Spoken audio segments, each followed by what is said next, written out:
قرآن مجید کے 13ویں پارے کے آخر میں کچھ سبق رہ گیا تھا۔ اللہ تبارک و تعالی اس کوشش کو اپنی بارگاہ میں قبولیت کا درجہ عطا فرمائے، اور اللہ تبارک و تعالی اس کے تصدق سے ہمارے گناہوں سے درگزر فرمائے۔ سورہ رعد ہے سورہ یوسف کے بعد۔ اس سورت کے بالکل شروع میں ہی اللہ تعالیٰ کی قدرت اور جلالت کو بیان کیا گیا۔ اس کے بغیر ستونوں کے آسمان کو بلندی پر قائم رکھنا، سورج اور چاند کو ایک نظم کے تابع کر کے چلانا، زمین کا پھیلانا، اس میں پہاڑوں کو لنگر کی طرح قائم رکھنا، دریاؤں کی روانی، نظام لیل و نہار، طرح طرح کے پھل، انگوروں اور کھجوروں کے باغات اور امور کائنات کی تدبیر وغیرہ، یہ ساری باتیں بیان کرنے کے بعد رب کریم نے فرمایا کہ جن کے پاس عقل ہے نا، ان کے پاس ان سب چیزوں میں رب کی قدرت کی نشانیاں موجود ہیں، کہ یہ بغیر کسی کے بنائی اتنا کچھ بن سور نہیں گیا۔ آیت نمبر 8 میں فرمایا کہ اللہ تعالیٰ ہر مادہ کے حمل کو اور رحم کے حالات کو بھی جانتا ہے، اور اس کے نزدیک ہر چیز کا ایک اندازہ ہے۔ آیت نمبر 9 اور 10 میں فرمایا کہ اللہ تعالیٰ ہر پوشیدہ کو اور ہر ظاہر چیز کو اور آہستہ سرگوشیوں کو اور بلند آواز کو سب کو جانتا ہے۔ اور آیت نمبر 11 میں قوموں کی سربلندی کا راز بتایا کہ حالات تب بدلتے ہیں جب لوگ خود بدلتے ہیں۔ وہ آیت میں نے تلاوت کی، فرمایا ان اللہ لا یغیر ما بقوم حتی یغیر ما بانفسہم، فرمایا اللہ تعالیٰ نہیں بدلتا کسی قوم کی اچھی یا بری حالت کو جب تک وہ لوگ اپنے آپ میں خود تبدیلی پیدا نہیں کرتے۔ پکی بات یہ باندھ لیں، ہم نہ انتظار کر رہے ہیں نصیب کا، لیکن ہم کوئی کوشش نہیں کر رہے۔ رب فرماتے کوشش کرنا تو تیرے ذمہ ہے نا، تو بتانا تو نے بھی تو کوئی تبدیلی کی کوشش کی کہ نہیں کی؟ تو کوشش کریں گے۔ خدا نے آج تک اس قوم کی حالت نہیں بدلی، نہ ہو جس کو خیال خود آپ اپنی حالت کے بدلنے کا، تو محنت کریں گے تو اللہ تعالیٰ اس کا پھل ضرور عطا فرمائے گا۔ پھر اللہ تبارک و تعالیٰ نے آیت نمبر 13 میں رات کا ذکر فرمایا۔ اجسام فلکی یا بادلوں کی رگڑ سے جو آواز پیدا ہوتی ہے اس کو رات کہا جاتا ہے، اور ایک حدیث کی روح سے رات اس فرشتے کا بھی نام ہے جو بادلوں کو چلانے پر مامور ہے، اس کا نام بھی رات ہے۔ چنانچہ فرمایا یہ معین فرشتہ اس کی حمد کے ساتھ تسبیح کرتا ہے، اور باقی فرشتے بھی اس کے خوف سے حمد و تسبیح کرتے ہیں۔ آیت نمبر 14 میں فرمایا کہ پکارنے کی لائق صرف اللہ کی ذات ہے، جو پکار کا جواب سن کر دیتا ہے، جبکہ معبودان باطلہ کی پکار کے جواب دینے سے وہ عاجز ہے، اور کافروں کی پکار رائے گاں جائے گی۔ یہ اس پکار کی بات ہو رہی ہے جو اللہ کے مقابلے میں پکاری جائے، اور جو اللہ کا بندہ سمجھ کے پکاری جائے اس پکار کی یہ بات ہے۔ ورنہ تو صحابہ روز کہتے تھے یا رسول اللہ، وہ تو روز کہتے تھے یا رسول اللہ صلی اللہ علیہ وسلم۔ تو آیت نمبر 16 میں فرمایا کہ اللہ کو چھوڑ کر تم کیوں کر ایسے باطل معبودوں کی عبادت کرتے ہو جو دوسروں کو تو کجا اپنے اور نفع نقصان کے بھی مالک نہیں۔ فرمایا کیا دیکھنے والا اور نابینا ظلمت اور نور برابر ہو سکتے ہیں؟ فرمایا کیا مشرکوں کے معبودوں نے بھی اللہ تعالیٰ کی طرح کوئی مخلوق پیدا کی ہے؟ پھر آیت نمبر 17 میں فرمایا کہ آسمان سے برسنے والی بارش کے نتیجے میں ندی نالے جاری ہوتے ہیں، پھر سیلاب سے بلبلے والے جھاگ پیدا ہوتے ہیں۔ آگے چل کر زمین میں باقی رہنے کے اصول بھی بیان کیے۔ فرمایا رہا جھاگ تو وہ بے فائدہ ہونے کی وجہ سے زائل ہو جاتا ہے، جو اوپر جھاگ ہوتا ہے نا پانی کے، اس کا جو کہ فائدہ کوئی نہیں ہوتا تو وہ کیا ہوتا ہے؟ ضائع ہو جاتا ہے نا۔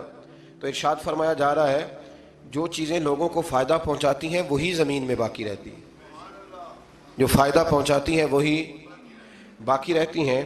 پھر فرمایا اللہ تعالیٰ حق اور باطل کے فرق کو واضح کرنے کے لیے اس طرح کی مثالیں بیان فرماتا ہے۔ آیت نمبر 18 میں اللہ تعالیٰ کا حکم ماننے والوں کے لیے بھلائی ہی بھلائی اور نافرمانوں سے کسی قسم کے فدیے کے قبول نہ کرنے کا بیان ہے۔ آیت نمبر 19 سے بیان فرمایا کہ وہ اہل عقل نصیحت حاصل کرتے ہیں جو اللہ کے عہد کو پورا کرتے ہیں اور پکے عہد کو نہیں توڑتے، اور قرابت کے جن رشتوں کو اللہ تعالیٰ نے جوڑنے کا حکم دیا ہے انہیں جوڑے رکھتے ہیں، اللہ کی رضا کی طلب میں صابر رہتے ہیں، نماز قائم کرتے ہیں، ظاہر اور پوشیدہ طور پر اللہ کی راہ میں مال خرچ کرتے ہیں، برائی کو بھلائی سے ٹالتے ہیں۔ ان کے لیے آخرت کا گھر کتنا پیارا ہے۔ واللہ کہہ رہا ہے کتنا پیارا، تو بتائیے پھر وہ کتنا پیارا ہوگا۔ فرمایا ان نیکوں کے لیے آخرت کا گھر، وہاں کے مکان بھی الاٹ کرانے چاہیے، یہاں نہیں روز سوسائٹیوں میں گھوم کے دیکھنا چاہیے کہ کون سی زیادہ پیاری ہے۔ آخرت کا گھر اللہ فرماتا ہے کہ کتنا پیارا ہے آخرت کا گھر۔ پھر منکرین کے لیے فرمایا کیا حد شکنی کرتے ہیں، قطع رحمی کرتے ہیں اور زمین میں فساد برپا کرتے ہیں، ان پر لعنت ہے اور ان کا برا ٹھکانہ ہے۔ آیت نمبر 26 میں فرمایا کہ کسی کے رزق میں کمی یا زیادتی کرنا صرف اللہ کے اختیار میں۔ یہ جو روز مسئلہ بنتا ہے نا، فلانے نے کچھ کرا دیا ہے تو میرا رزق بند ہو گیا، اس رٹے سے نکل آئے۔ بالخصوص خواتین، او جی کچھ کرے جی، فلانے نے کچھ کر دیا۔ او خدا کے بندو، رزق تو اللہ کے دست قدرت میں ہے، اور اللہ بیان کر رہے ہیں اسے سورہ رعد کی آیت نمبر 26 میں۔ آیت نمبر 28 میں فرمایا کہ سکون قلب کی دولت اگر ملے گی تو اللہ کے ذکر سے ملے گی، اور مومن نیکوکاروں کے لیے خوشخبری ہے اور بہترین انجام ہے ان کا۔ آیت نمبر 31 سے مشرکین مکہ کے ناروا مطالبات کا ذکر ہوا ہے۔ وہ کہتے ہیں کہ کوئی ایسا قرآن ہوتا جس سے پہاڑ چل پڑتے، زمین پھٹ جاتی، مردے کلام کرنے لگتے، تو اللہ تعالیٰ نے فرمایا یہ سب چیزیں اللہ کے اختیار میں ہیں، سارا کچھ ہو سکتا ہے۔ مسلمان کافروں کی ان بیہودہ باتوں سے نا امید نہ ہوں۔ اگر اللہ کی مشیت اس میں ہوتی کہ سب اطاعت گزار ہو جائیں تو فرمایا وہ سب لوگوں کو ہدایت دے دیتا، لیکن اس کی حکمت اسی میں ہے کہ اپنے اختیار سے نیکی کرنے والے کو جزا ملے گی اور بدی کرنے والے کو سزا ملے گی۔ اپنے اختیار سے کرنی ہے جس نے نیکی کرنی۔ اللہ تعالیٰ کسی سے جبرن نیکی نہیں کرواتا، توفیق ضرور دیتا ہے، جبرن ہدایت نہیں دیتا۔ آیت نمبر 38 میں فرمایا کہ ہم نے آپ سے پہلے رسول بھیجے، ان کی بیویاں بھی تھیں، بچے بھی تھے، اور آگے چل کے یہ بھی بتایا کہ نبی محض کفار کی فرمائش پہ نہیں بلکہ اللہ کے اذن سے معجزات دکھاتے۔ آگے پھر سورہ ابراہیم شروع ہوتی ہے۔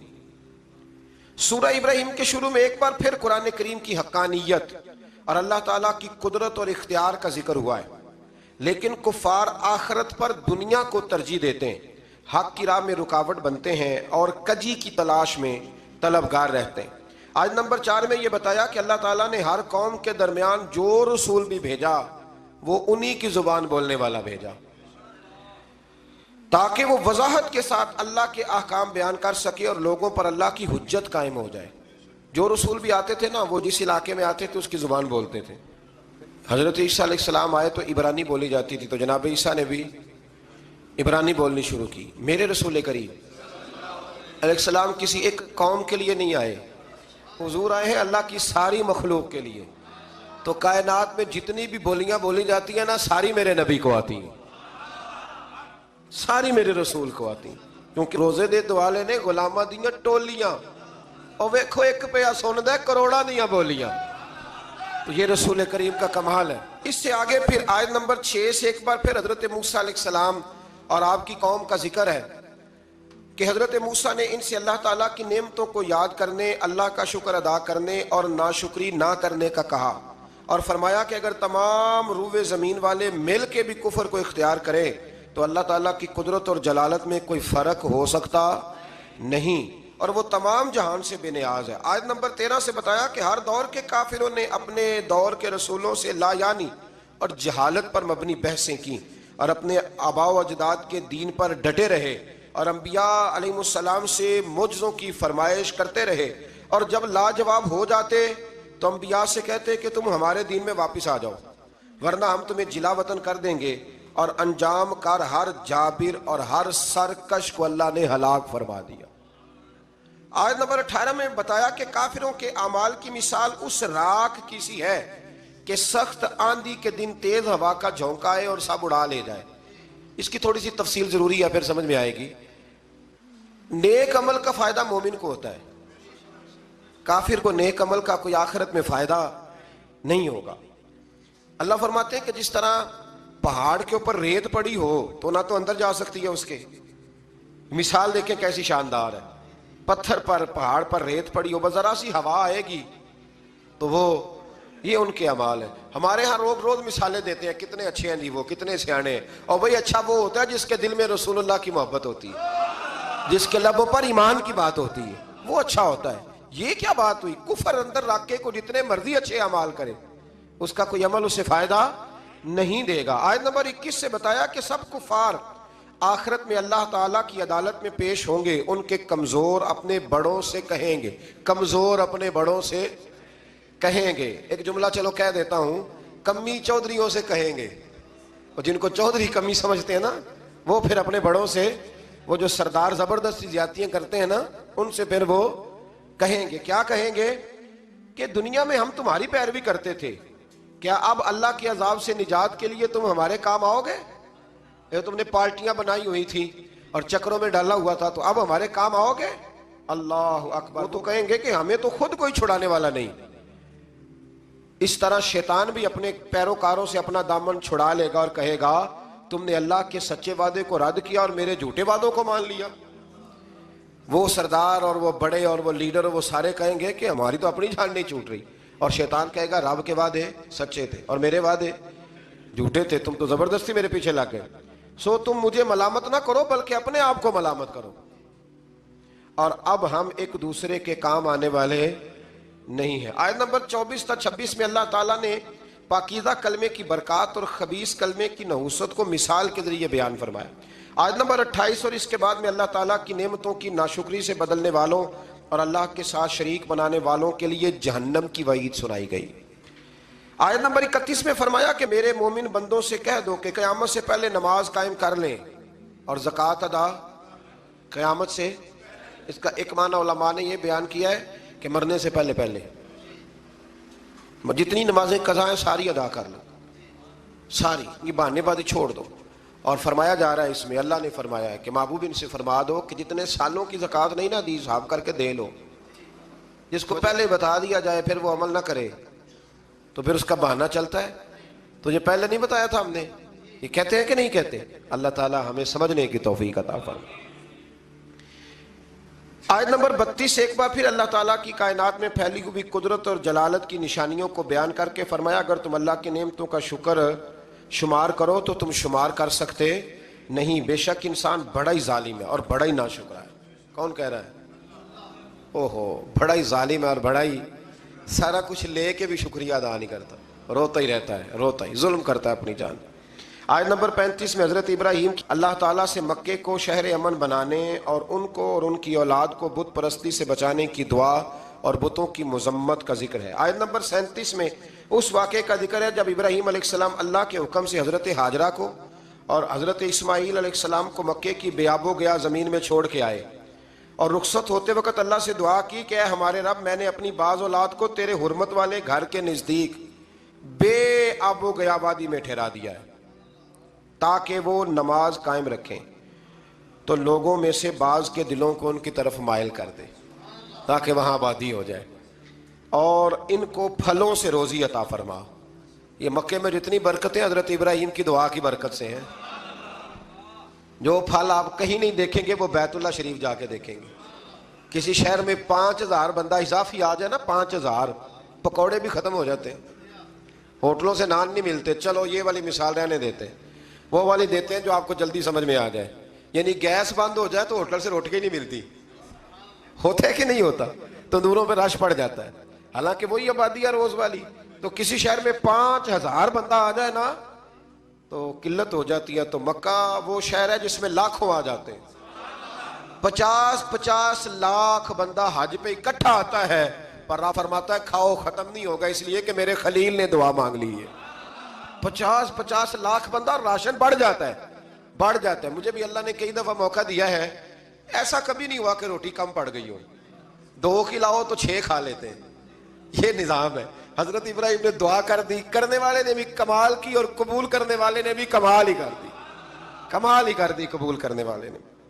آیت نمبر 39 سے ابراہیم علیہ السلام نے بڑھاپے میں حضرت اسماعیل اسحاق جیسی اولاد کے عطا کیے جانے پر اللہ کا شکر ادا کرتے ہوئے یہ دعا کی ہے کہ اے رب مجھے ہمیشہ نماز قائم کرنے والا بنا دے اور میری بعض اولاد کو بھی۔ اے ہمارے رب ہماری دعاؤں کو قبول فرما، اے ہمارے رب مجھے، میرے ماں باپ کو اور سب مومنوں کو قیامت کے دن بخش دے۔ یہ کون سی دعا ہے؟ رب اجعلنی، یہ دعا ہے، یعنی نماز پڑھ رہے ہیں تو ساتھ کہہ رہے ہیں یا اللہ مجھے بھی قائم رکھ نماز پہ اور میری اولاد کو بھی نماز کی توفیق دے، اور نماز میں ماں باپ کو بھی شامل کیا کہ اللہ ان کی بھی بخشش فرما۔ آیت نمبر 42 سے فرمایا کہ تم اللہ تعالیٰ کو غافلوں کی بدعمالیوں سے بے خبر نہ سمجھو، اللہ تعالیٰ تو انہیں اس دن تک ڈھیل دے رہا ہے جس دن دہشت سے سب کی آنکھیں کھلی کی کھلی رہ جائیں گی، لوگ سر اٹھائے بے تحاشا دوڑ رہے ہوں گے، ان کی پلک تک نہ جھپک سکے گی اور ان کے دل ہوا ہو رہے ہوں گے، یعنی ڈرے جا رہے ہوں گے۔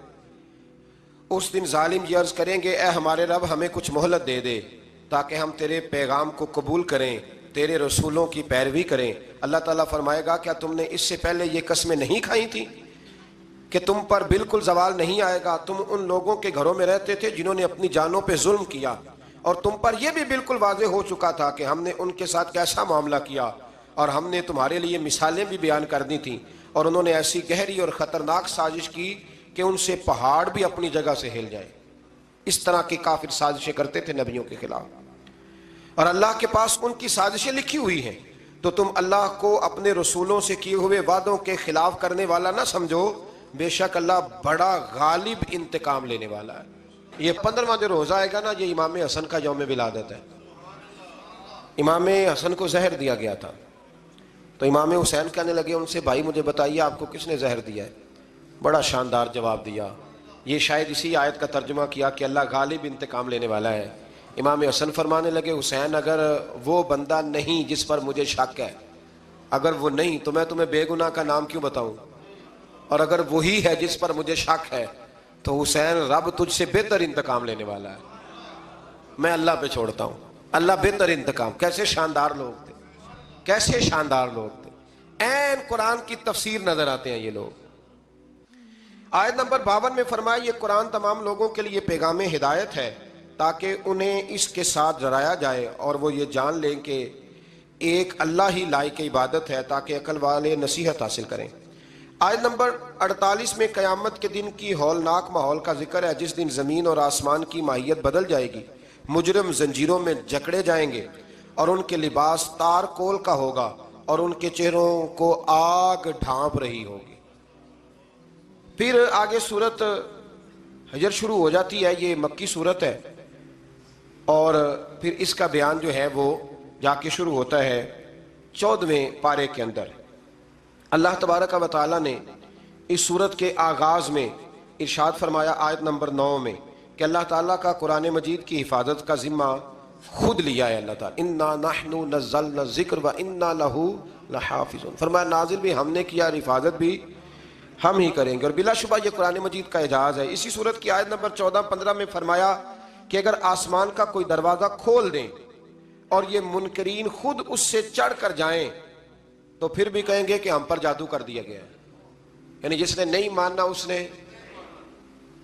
نہیں ماننا اس نے، آپ یقین کریں پہلے بندے کہتے ہیں حوالہ دکھاؤ، دکھا دیں تو کہتے ہیں میں پتہ کروں گا کہ صحیح ہے کہ نہیں، کتاب دیکھ کے بھی۔ تو میرا تجربہ یہ ہے کہ جس نے نہیں ماننا اس نے، ایک صاحب ایک دن آ گئے تھے کہنے لگے کوئی حوالہ دکھائے، میں کہا تو رہ نہیں دے، کہتا جی آپ دکھائے، میں کہا تو رہن دے، تو بڑی منت کی، تو آخر میں نے اس سے کہا پہلے بتا دکھاؤں گا تو کیا کرے گا، طے کر، کرنا کیا ہے، اینڈ کیا ہے۔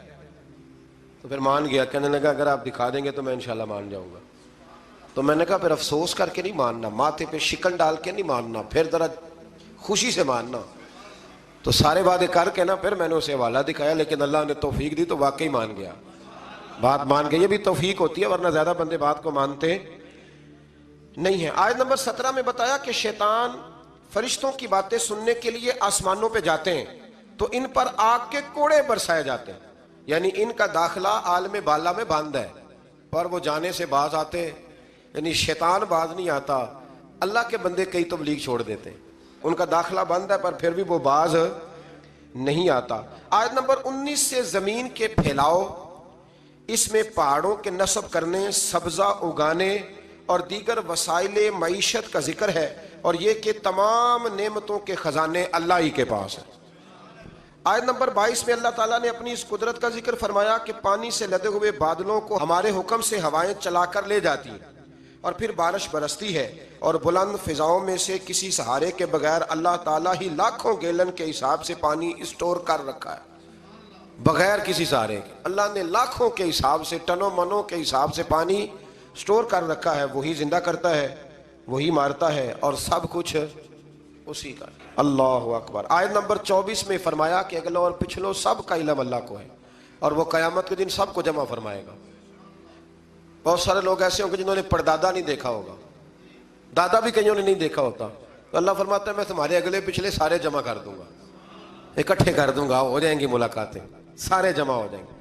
آیت نمبر 26 سے لے کر 47 میں انسانوں اور جنات کے جوہر تخلیق کا بیان ہے کہ انسان کو سڑے ہوئے گارے کی کھنکتی ہوئی خشک مٹی سے پیدا کیا، خشک مٹی سے، اور جنوں کو بغیر دھوئیں کی آگ سے پیدا کیا۔ اللہ فرماتے ہیں کہ جنوں کو بغیر دھوئیں کی آگ کے پیدا کیا۔ پھر اللہ تعالیٰ نے آدم علیہ السلام کے پیکر تخلیق فرمانے کے بعد فرشتوں کو تعظیم کے طور پر انہیں سجدہ کرنے کا حکم دیا۔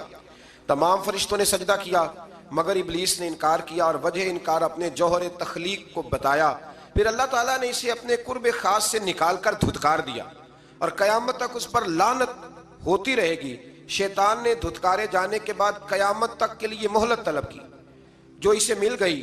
چنانچہ اس نے اس عزم کا اظہار کیا کہ اے اللہ، میں تیرے چنے ہوئے بندوں کے علاوہ سب کو گمراہ کروں گا۔ یہ کیا بات ہوئی؟ چنے ہوئے بندوں کے علاوہ میں، بات ہماری سمجھ میں آ گئی۔ ہم نے کہا چلو پھر ہم کسی چنے ہوئے بندے کا دامن تھام لیتے ہیں، ہم پھر کسی چنے ہوئے بندے کے ہاتھ میں ہاتھ دے دیتے ہیں۔ وہ خود شیطان سے بچا ہوا ہے تو اللہ کے فضل سے ہمیں بھی بچنے کے طریقے بتائے گا۔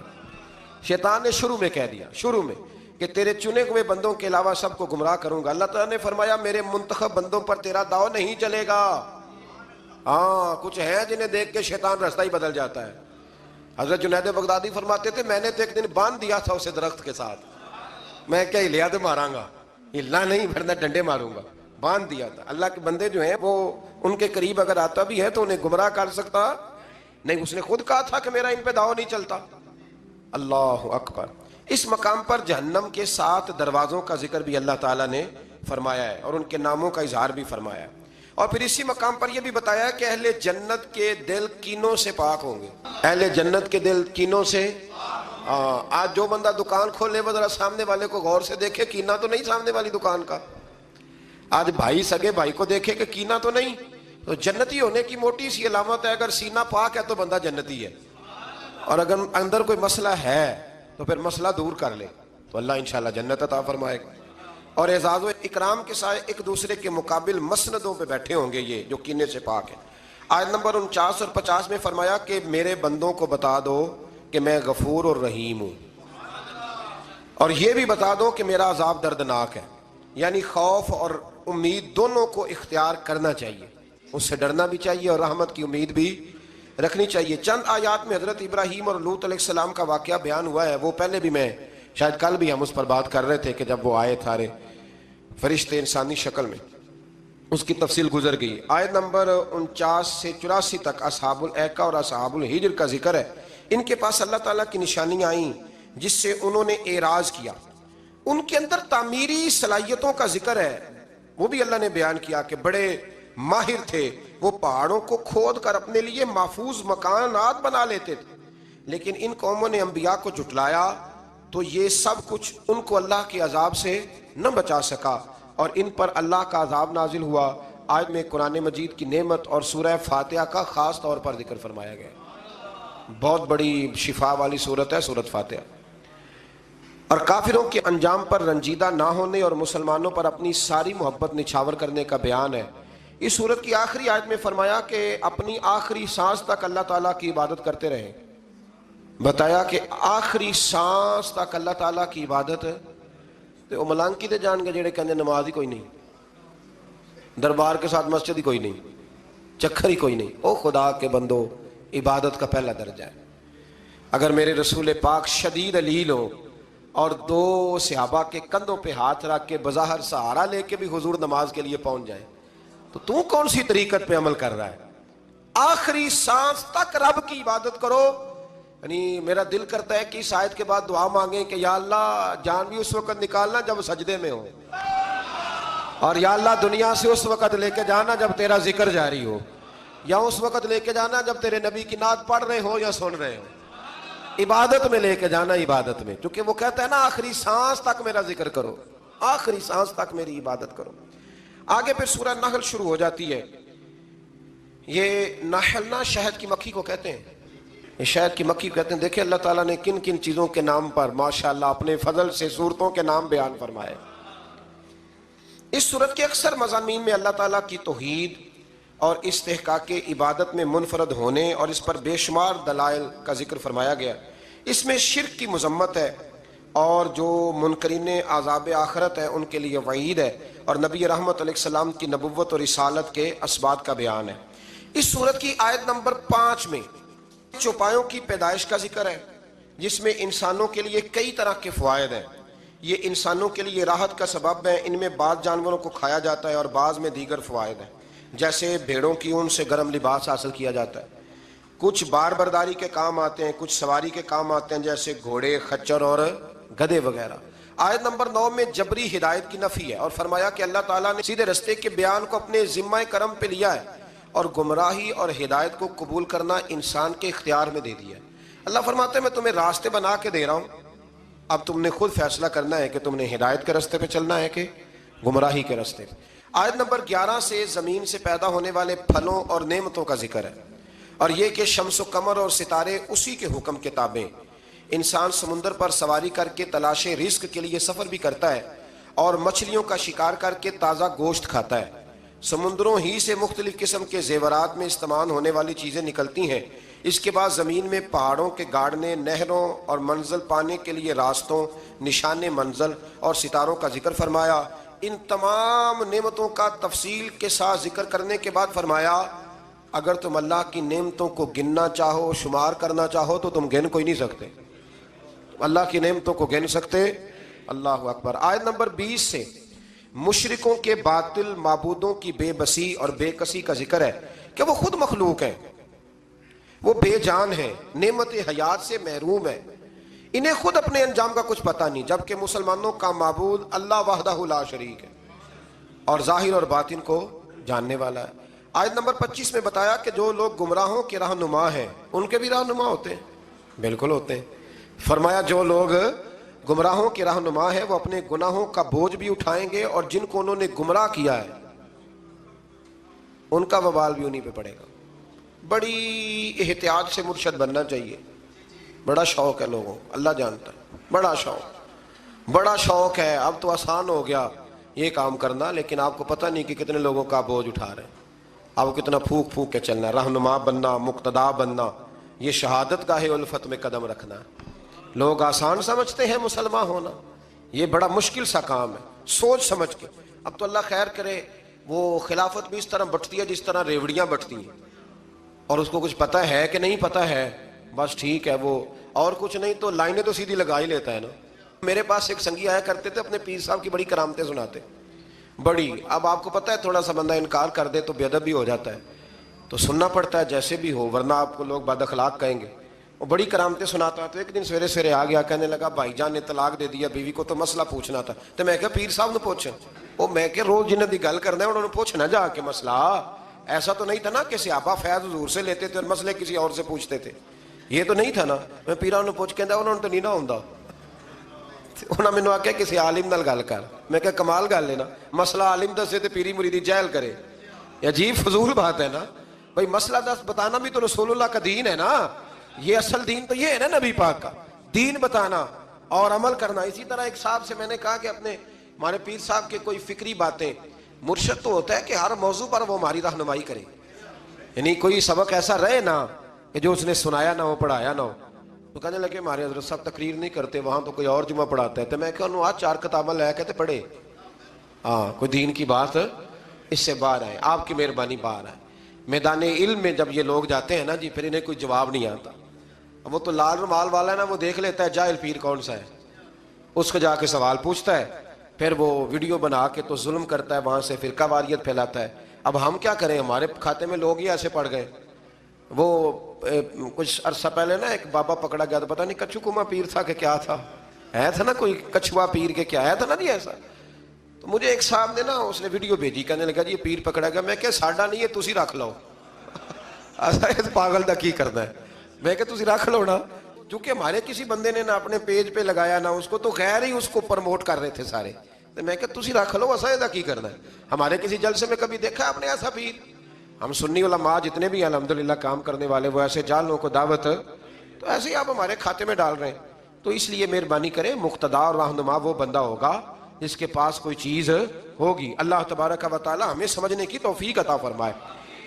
تو آیت نمبر 25 میں بتایا کہ جو لوگ گمراہوں کے رہنما ہیں وہ اپنے گناہوں کا بوجھ بھی اٹھائیں گے اور جن کو انہوں نے گمراہ کیا ان کا وبال بھی انہی پہ پڑے گا۔ اہل تقوی اور اہل ایمان کو عطا کی جانے والی نعمتوں کا ذکر کر کے فرمایا کہ ان کی وفات کے وقت فرشتے ان کی پاکیزہ روحوں کا استقبال کریں گے اور ان پر سلام بھی بھیجیں گے۔ آیت نمبر 35 سے ہر دور کے کفار اور مشرکین کا ایک عذر لنگ بیان کیا گیا کہ اگر اللہ چاہتا تو ہم اور ہمارے باپ دادا اس کے سوا کسی کی عبادت نہ کرتے اور نہ ہی اس کے حکم کے بغیر کسی چیز کو حرام قرار دیتے۔ ہم تو پہلے بتا چکے ہیں کہ اللہ کی مشیت اور ہے اور اللہ کی رضا اور ہے۔ ایک استاد اگر نالائق شاگرد کو فیل کرتا ہے تو یہ اس کی خواہش نہیں یا رضا نہیں ہوتی، بلکہ قانون کا تقاضا ہے۔ اگر وہ صحیح پرچہ نہیں دے گا تو پھر اسے فیل کیا جائے گا، اور مشیت الہی کا قانون بھی اسی طرح سے ہے۔ آیت نمبر 36 سے فرمایا کہ ہم نے آپ سے پہلے امتوں میں رسول بھیجے، انہوں نے توحید کی دعوت دی اور طاغوت سے روکا، جس کے نصیب میں ہدایت تھی وہ ہدایت پا گئے اور جو بدبخت تھے وہ گمراہی کا شکار ہوئے، اور آپ خود ان کے ہدایت یافتہ ہونے پر کتنے حریص ہیں۔ اللہ جسے گمراہ کر دیتا ہے اسے ہدایت نہیں دیتا۔ کفار کی قسمیں کھا کر وقوع قیامت کا انکار پر بتایا کہ قیامت ضرور آئے گی۔ یہ جتنی مرضی قسمیں کھائیں پر قیامت ضرور آئے گی۔ آیت نمبر 40 میں اللہ تعالیٰ نے اپنی قدرت کی جلالت کا اس طرح بیان کیا کہ ہم جب کسی چیز کا ارادہ کرتے ہیں تو ہمارے کن سے تو فیکون، اللہ کن فرماتا ہے تو وہ کام ہو جاتا ہے، وہ چیزیں وجود میں آ جاتی ہیں۔ آیت نمبر 41 میں مہاجرین کے لیے دنیا میں بہترین ٹھکانے اور آخرت میں بڑے اجر کا بیان فرمایا۔ پھر آیت نمبر 43 سے اللہ تعالیٰ نے نبی کریم صلی اللہ علیہ وسلم سے فرمایا کہ آپ سے پہلے بھی ہم نے مردوں کو رسول بنایا تھا جن کی طرف ہم وحی کرتے تھے اور حقانیت کے واضح دلائل اور کتابیں بھی بھیجیں۔ اے رسول صلی اللہ علیہ وسلم، ہم نے آپ کی طرف بھی قرآن نازل کیا تاکہ آپ لوگوں کو ہمارے وہ احکامات وضاحت کے ساتھ بتا دیں جو ان کی طرف اتارے گئے۔ قرآن نے یہ بھی فرمایا کہ جو کچھ نہیں جانتے جو تم، وہ اہل علم سے پوچھ لیا کرو۔ لوگوں جس بات کا پتہ نہ ہو وہ کس سے پوچھو؟ جسے پتہ ہے۔ آیت نمبر 45 سے فرمایا کہ اسلام اور داعی اسلام کے خلاف سازشیں کرنے والے کفار کو اللہ کے عذاب سے بے پرواہ نہیں ہونا چاہیے جو ان کے پاس کسی بھی صورت میں آ سکتا ہے۔ آیت نمبر 48 سے فرمایا کہ اللہ تعالیٰ نے اس امر کو بیان فرمایا کہ کائنات کی ہر چیز اللہ کی بارگاہ میں مصروف عبادت ہے، ہر چیز عبادت کر رہی ہے، یہاں تک کہ چیزوں کا سایہ جو دائیں اور بائیں جھکتا ہے وہ بھی اللہ کو سجدہ کر رہا ہے۔ یہ تو ہماری خوش قسمتی ہے کہ وہ چاہتا ہے ہم اس کی عبادت کریں، ورنہ اسے کسی کی عبادت کی کوئی ضرورت ہے۔ آیت نمبر 51 سے اللہ تعالیٰ کی وحدانیت، ہر چیز میں اس کی مملکت ہونے، ہر نعمت اس کی طرف سے ہونے اور اللہ کی اطاعت لازمی ہونے کا بیان ہے، اور مشرکین کا مصیبت کے وقت اللہ تعالیٰ کی جڑاب میں گڑ گڑانے اور مصیبت دفع ہونے کی صورت میں دوبارہ شرک کرنے کا بیان ہے۔ آیت نمبر 56 میں کفار کا اللہ کے دیے ہوئے مال سے بتوں کے لیے حصے مقرر کرنے کی مذمت ہے۔ آیت نمبر 57 سے بتایا کہ مشرک اللہ کی طرف بیٹیوں کی نسبت کرتے ہیں، حالانکہ اللہ تعالیٰ ان سب چیزوں سے پاک ہے۔ آیت نمبر 60 میں گناہوں پر اللہ تعالیٰ کے جلد پکڑ نہ کرنے کی حکمت کو بیان کرتے ہوئے فرمایا کہ اللہ لوگوں کو فوراً پکڑتا تو زمین میں کوئی جاندار باقی نہ رہتا، فوراً گناہ پہ پکڑ لیتا، اور فرمایا بلکہ اللہ تعالیٰ آگے اور پیچھے نہ ہونے والی مقررہ میعاد تک مہلت دیتا ہے۔ آیت نمبر 64 میں فرمایا اور ہم نے آپ پر یہ کتاب صرف اس لیے نازل کی ہے تاکہ آپ اس چیز کو صاف صاف بیان کر دیں جس میں یہ اختلاف کرتے ہیں، اور یہ کتاب مومنوں کے لیے ہدایت بھی ہے اور رحمت بھی ہے۔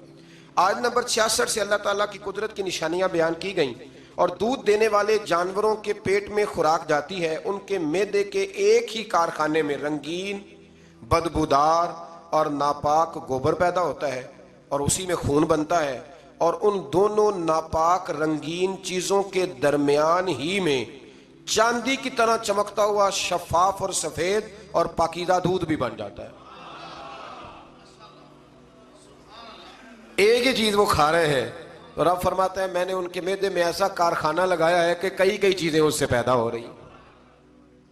اور کھجور اور انگور کے پھلوں سے رزق اور میٹھے شربت بننے کے عمل میں عقل مندوں کے لیے نشانیاں ہیں۔ آیت نمبر 68 سے شہد کی مکھی کا ذکر ہے۔ اللہ تعالیٰ نے اس چھوٹی سی مخلوق کو پہاڑوں، درختوں اور چھپروں میں اپنا مستحکم گھر بنانے کا شعور عطا کیا ہے۔ پھر شہد کی مکھی طرح طرح کے پھلوں کا رس چوس کر آتی ہے اور اس کے معدے کے کارخانے میں شہد بنتا ہے، اور جس میں انسانیت کے لیے شفا ہے۔ آیت نمبر 70 میں انسان کی پیدائش، وفات اور بڑھاپے کے طاری کرنے کا اللہ کی طرف سے ہونے کا بیان ہے۔ آیت نمبر 71 تا 72 میں اللہ تعالیٰ نے فرمایا اس نے اپنی حکمت سے بعض لوگوں کو بعض پر روزی میں فضیلت عطا فرمائی، بعض کو پیسے زیادہ دیے، بعض کو پیسے کم دیے۔ اللہ تعالیٰ نے انسانوں ہی میں سے انسانوں کے لیے جوڑے بنائے، پھر بیٹوں اور پوتوں یعنی اولاد کی نعمت عطا کی اور پاکیزہ رزق عطا کیا، پھر بھی لوگ اللہ تعالیٰ کی نعمتوں کی ناشکری کرتے ہیں۔ آیت نمبر 75 سے اللہ تعالیٰ مثال بیان فرماتا ہے کہ ایک مجبور اور بے اختیار غلام ہے جو کسی چیز کا مالک نہیں، اور دوسرا وہ ہے جس کے پاس رزق کی فراوانی ہے، وہ ظاہراً اور پوشیدہ طور پر اس میں سے خرچ کرتا ہے۔ اسی طرح ایک شخص گونگا ہے اور کوئی کام نہیں کر سکتا اور اپنے مالک پر بوجھ ہے، جہاں بھی اسے بھیجا جائے کوئی خیر کی خبر نہیں لاتا، اور دوسرا وہ شخص ہے جو راہ راست پر ہے، نیکی کا حکم دیتا ہے۔ کیا یہ دونوں برابر ہو سکتے ہیں؟ یعنی جب بے اختیار اور با اختیار، بے فیض اور فیض دینے والے بندے برابر نہیں ہو سکتے تو بت اللہ کے برابر کیسے ہو سکتے ہیں؟ اگلی آیت میں فرمایا قیامت پلک جھپکنے یا اس سے بھی کم وقت میں قائم ہو جائے گی۔ یہ نہیں کہ سال پہلے، مہینہ پہلے پتہ چلے گا، پلک جھپکنے یا اس سے بھی پہلے قیامت قائم ہو جائے گی۔ اور اگلی آیت میں فرمایا اللہ تعالیٰ نے تمہیں سننے، دیکھنے اور سمجھنے کی صلاحیتیں عطا کی ہیں تاکہ تم اللہ کے شکر گزار بندے بنو۔ آیت نمبر 79 میں فرمایا جو پرندے فضاؤں میں اڑتے ہیں انہیں اللہ ہی تو ہے جو بغیر کسی سہارے کے فضا میں قرار عطا کرتا ہے۔ جہاز کے پاس کوئی سہارا ہوتا ہے؟ اڑتا ہے کہ نہیں اڑتا؟ بس پھر یاد آنا چاہیے کہ رب بڑی قدرتوں والا ہے، بڑی قدرتوں والا ہے۔ آیت نمبر 80 میں آرام دہ گھروں، جانوروں کی کھالوں، مویشیوں کی اون، پشم اور بالوں سے حاصل ہونے والے فوائد کا ذکر ہے، چیزوں کے سایہ کرنے، پہاڑوں میں پناہ گاہوں، گرمی اور جنگ سے بچانے والے لباس جیسی نعمتوں کا ذکر ہے، یعنی یہ سب چیزیں اللہ تعالیٰ کی قدرت کا شاہکار۔ آیت نمبر 86 سے فرمایا کہ مشرکین جن معبودوں کو پوچھتے ہیں کل بروز قیامت وہ ان سے بیزاری کا اظہار کریں گے اور ان کو جھوٹا ثابت کر کے اللہ کی بارگاہ میں عاجزی پیش کریں گے۔ ان کو دوہرا یعنی اپنے کفر کا اور دوسروں کو حق سے روکنے کا عذاب ملے گا۔ پھر آیت نمبر 99 میں اللہ تعالیٰ نے فرمایا قیامت کے دن ہم ہر امت کے خلاف انہی میں سے ایک گواہ یعنی اس دور کے نبی اور رسول کو پیش کریں گے، اور اے رسول کریم علیہ السلام ہم ان سب پر آپ کو گواہ بنا کے پیش کریں گے۔ یعنی ہر نبی اللہ کی عدالت میں گواہی دے گا کہ اس نے دعوت حق کا فریضہ سر انجام دیا تھا، اور رسول رحمت صلی اللہ علیہ وسلم سب نبیوں کی گواہیوں کی تصدیق فرمائیں گے۔ آیت نمبر 90 میں قرآن مجید کی آیات جامع الاحکام میں سے ایک آیت جسے تقریباً ہر خطبے میں پڑھا جاتا ہے، ان اللہ یأمر بالعدل والاحسان، یعنی اللہ تعالیٰ عدل، احسان اور قرابت داروں کو دینے کا حکم دیتا ہے، بے حیائی، برائی اور سرکشی سے روکتا ہے، تم اس کی نصیحت کو قبول کرو۔ آیت نمبر 91 میں وعدے کی پاسداری کا حکم دیا، قسمیں کھا کر توڑنے سے منع فرمایا، دنیاوی فائدے کے لیے، دھوکہ دہی کے لیے قسمیں کھانے کو معیوب قرار دیا، اور فرمایا کہ ان لوگوں کی مثال اس عورت جیسی ہے جو سوت کاٹتی ہے پھر اسے ٹکڑے ٹکڑے کر دیتی ہے، یعنی محنت کر کے ضائع کر دیتی ہے۔ اسی طرح یہ جو لوگ وعدہ خلافی کرتے ہیں، ظلم کرتے ہیں، یہ بھی کچھ وقار بنا کے پھر اپنا وقار ضائع کر دیتے ہیں۔ اگلی آیات میں فرمایا کہ دنیا کے حقیر اور ناپائیدار فائدے کے لیے اللہ کے وعدے کو نہ توڑو، دائمی اور ابدی نعمتیں صرف اللہ کے پاس ہیں۔ اللہ تعالیٰ نے وعدہ فرمایا ہے کہ ہر مومن مرد اور عورت جو نیک کام کریں گے تو ہم انہیں پاکیزہ زندگی عطا کریں گے اور ان کو بہترین جزا دیں گے۔ آیت نمبر 98 میں یہ تعلیم دی گئی کہ قرآن مجید کی تلاوت شروع کرنے سے پہلے اعوذ باللہ من الشیطان الرجیم پڑھنا چاہیے، اور یہ کہ شیطان کا زور مومنوں پر نہیں، صرف اپنے دوستوں پر اور مشرکوں پہ چلتا ہے، پکے مومنوں پہ تو اس کا زور چلتا ہی نہیں۔ آیت نمبر 101 میں ایک آیت کی جگہ دوسری آیت لانے کے خلاف کفار کی ہرزہ سرائی کا ذکر ہے۔ فرمایا اللہ خوب جانتا ہے کہ وہ جو نازل کرتا ہے۔ بعض آیات قرآن مجید میں ناسخ اور منسوخ ہے۔ ابھی آپ کے ذہن میں کچھ شک نہ رہ جائے، تھوڑی سی وضاحت کر دیتا ہوں کہ کچھ وقت کے لیے بعض حکم آئے تھے، جیسے شروع میں حکم آیا تھا کہ ہم نے کسی کے ساتھ لڑنا نہیں، لکم دینکم ولی دین، تمہارا اپنا دین اور ہمارا۔ پھر جب قوت آ گئی بدر کے اندر تو پھر فرمایا حرد المومنین علی القتال، بابو مومنوں کو تیار کریں کہ وہ ان کے ساتھ قتال کریں۔ تو اب کافر اعتراض کرتے تھے پہلے حکم اور تھا تو بعد میں اور تھا، تو یہ حکم ایک ہی ہے، بس اللہ اپنی حکمت کے ساتھ اسے بیان فرماتا ہے۔ آیت نمبر 103 میں بتایا کہ جب نبی امی کی زبان سے اعلیٰ درجے کی فصاحت اور بلاغت کے حامل قرآن کا معجزہ کفار کے سامنے پیش ہوا اور وہ اس کے بار بار چیلنج کا جواب نہ دے سکے تو یہ کہنے لگے کہ ان کو کوئی بشر یہ کلام سکھاتا ہے، اور ان کی دلیل کی کمزوری کا اندازہ اس سے ہو سکتا ہے کہ قرآن فصیح و بلیغ عربی میں ہے اور جس شخص کی طرف انہوں نے سکھانے کی نسبت کی وہ اجمی ہے۔ کہنے لگے کوئی دور سے آ کے سکھاتا ہے، تو فرمایا قرآن عربی اور سکھانے والا، تو یہ تمہاری بات ہی بڑی بیوقوفوں والی۔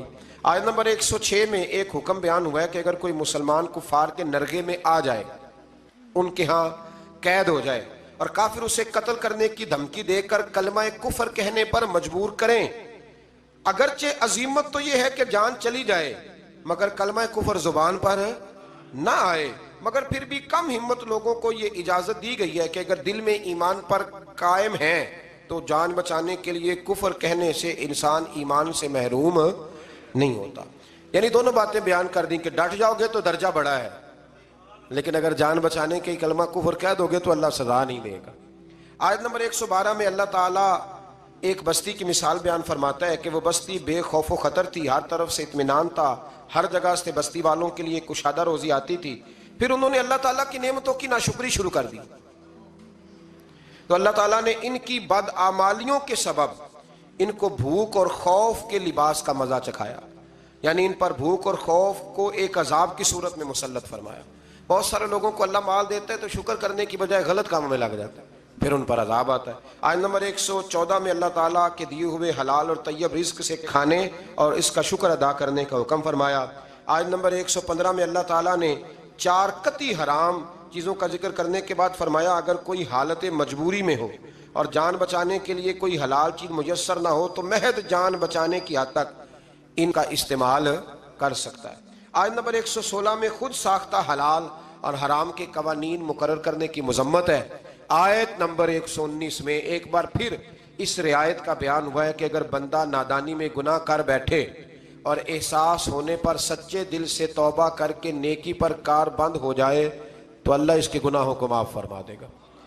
آیت نمبر 120 سے حضرت ابراہیم علیہ السلام کی صفات کریمہ کا بیان ہے کہ وہ اپنی ذات میں ایک امت تھے، توحید پر قائم اور شرک سے دور تھے، اللہ کی نعمتوں کے شکر گزار تھے، اللہ نے انہیں صراط مستقیم کی ہدایت سے نوازا تھا، انہیں دنیا میں بھی اچھائی عطا فرمائی اور آخرت میں بھی وہ نیکوں کاروں میں ہوں گے۔ آیت نمبر 123 میں رسول اللہ صلی اللہ علیہ وسلم کو ملت ابراہیمی کی پیروی کو حکم دیا گیا، اور آیت نمبر 125 میں دعوت دین کے اسلوب کو بیان کیا گیا کہ اپنے رب کی راہ کی طرف حکمت اور اچھی نصیحت کے ساتھ بلاؤ، اور اگر بحث کی نوبت آئے تو اچھے طریقے سے حجت قائم کرو اور مشکلات میں صبر اور تحمل کا مظاہرہ کرو۔ صبر کی توفیق اللہ تعالیٰ کی طرف سے ملتی ہے اور اس کا بدلہ بھی اللہ ہی دیتا ہے۔ اور آخر میں یعنی اس پارے کے آخر میں فرمایا کہ اللہ تقوی اختیار کرنے والوں اور نیک کام کرنے والوں کے ساتھ ہے۔ آخر دعوانا الحمدللہ رب العالمین۔